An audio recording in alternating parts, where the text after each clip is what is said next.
Vinegar ছাড়াই কিন্তু এই আচারটাকে 1 বছর ফ্রিজে সংরক্ষণ করে রাখতে পারবেন। খুবই সহজ রেসিপিতে আজকে আপনাদেরকে খুবই মজাদার একটি বড়ই আচারের রেসিপি তৈরি করে দেখাবো। বড়ই আমি প্রথমে রোদে শুকিয়ে নিয়েছি। রোদে শুকানোর পর এগুলোকে খুব ভালোভাবে ধুয়ে আমি এখন পানি দিয়ে সেদ্ধ করে নেব। বড়িগুলোকে সেদ্ধ করার পর আমি একটা ছাঁকনির মধ্যে এভাবে পানিটা ঝরিয়ে নিয়েছি। একদম সেদ্ধ করে নরম ক্যাতক্যাতে করে ফেলা যাবে না, সেদ্ধ এমন করে করতে হবে যাতে হাত দিয়ে এভাবে চাপলে এটা গলে যায়। এখন এভাবে চেপে চেপে আমি এগুলোকে একটু গলিয়ে নেব। কিছু বড়ই আলাম থাকবে আর কিছুটাকে আমি এভাবে হাত দিয়ে পিষিয়ে নেব। একটি কড়াইতে আমি পরিমাণ মতো 5 ফোড়ন নিয়ে নিলাম। আমি এখানে প্রায় 1 টেবিল চামচ পরিমাণ 5 ফোড়ন নিয়েছি, আর তার সাথে আমি 1 চা চামচ পরিমাণ সাদা সরিষা দিয়ে দিচ্ছি। এখন এটাকে খুব ভালোভাবে টেলে আমি ফাঁকি করে নেব। আমি বাসায় নর্মালি যেভাবে বড়ই আচারটা বাগার দিই আমি সেটাই কিন্তু আপনাদেরকে দেখাচ্ছি। এখানে আহামরি কোনো স্পেশাল রেসিপি নেই, তবে এইভাবে বাগার দিয়ে বড়িটা আচার বানালে কিন্তু খুবই মজা লাগে। আমি এখানে কিছু শুকনা মরিচও কিন্তু একটু টেলে নিয়েছি, যেটাকে আমি ফাঁকি করে নেব। চিলি ফ্লেক্স তৈরি করে নেব।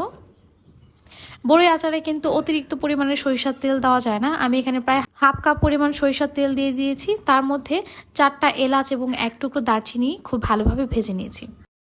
এরপর আমি যে ফাঁকি করে রেখেছিলাম 5 ফোড়নটা সেটা দিয়ে দিয়েছি এবং 5 ফোড়নটাকে হালকা একটু ভেজে নেব। এ পর্যায়ে আমি যে থেতলিয়ে রেখেছিলাম বড়িগুলো হাত দিয়ে সেটাকে দিয়ে দিচ্ছি। আমি কিছুক্ষণ এই তেলের মধ্যে এই থেতলানো বড়িটাকে একটু ভেজে নেব। এ পর্যায়ে লবণ দিয়ে দিচ্ছি প্রায় 1.5 টেবিল চামচ পরিমাণ। আমি কিন্তু বড়িটাকে লবণ দিয়ে সেদ্ধ করিনি, লবণ ছাড়াই সেদ্ধ করে নিয়েছিলাম, তবে আপনারা চাইলে লবণ দিয়েও এটাকে সেদ্ধ করে নিতে পারেন। আমি এখন ঢেকে এটাকে মিডিয়াম আঁচে 5 মিনিটের মতো রান্না করে নেব। সরিষার তেলের মধ্যে বড়িটাকে কিছুক্ষণ রান্না করে নিয়ে এখন আমি এখানে অ্যাড করব খেজুরের গুড়। আপনারা চাইলে এখানে আখের গুড় অথবা চিনিও কিন্তু ব্যবহার করতে পারেন, তবে তার আগে আমি সামান্য পরিমাণে পানি ব্যবহার করেছি। আমি এখানে বড় একটা খেজুরের গুড় নিয়েছি, সেটাকে কিন্তু এইভাবে কেটে নিয়েছি। এটা কিন্তু একদম খাঁটি খেজুরের গুড়, যার কারণে একটু আঠালো মনে হচ্ছে। খেজুরের গুড়টা দেওয়ার পর খুব ভালোভাবে নেড়ে চেড়ে এটাকে রান্না করে নিতে হবে যতক্ষণ না পর্যন্ত গুড়টা গলে পুরো বড়ির সাথে মিশে যায়। চুলার আঁচটা কিন্তু মিডিয়াম টু লোতে থাকবে। একটু সময় নিয়ে কিন্তু এই বড়ি আচারটা রান্না করতে হবে। আপনারা যদি তাড়াহুড়া করেন, চুলার আঁচটা বাড়িয়ে তারপর রান্না করতে যান, সেক্ষেত্রে কিন্তু আচারটা পুড়ে যাবে এবং এটা কিন্তু তিতা হয়ে যাবে। আমার কাছে মনে হয়েছে এখানে আর একটু মিষ্টির প্রয়োজন, সেজন্য আমি এখানে আরও 1 কাপ পরিমাণ চিনি দিয়ে দিচ্ছি। এখন চিনিটাকে বড়ির মধ্যে দিয়ে এটাকে রান্না করে নেব যতক্ষণ না পর্যন্ত চিনিটা গলে সম্পূর্ণ বড়ির সাথে মিশে যায়। এই বড়ই আচারটাকে কিন্তু আমি 2 দিন জাল করে নিয়েছি। প্রথমবার যেদিন রান্না করেছি, রান্না করার পর এটাকে এভাবেই কড়াইতে আমি রেখে দিয়েছিলাম। তারপরের দিন এটাকে আমি আবারও জাল দিয়ে রান্না করে নিয়েছি। এতে করে বড়ির আচারটা খেতে খুবই মজা হয়। আপনারা অবশ্যই এভাবে বাসায় ট্রাই করবেন। রান্না করার পর আমি একটা ডাল ঘুটনির সাহায্যে এটাকে একটু থেতো করে নিয়েছিলাম।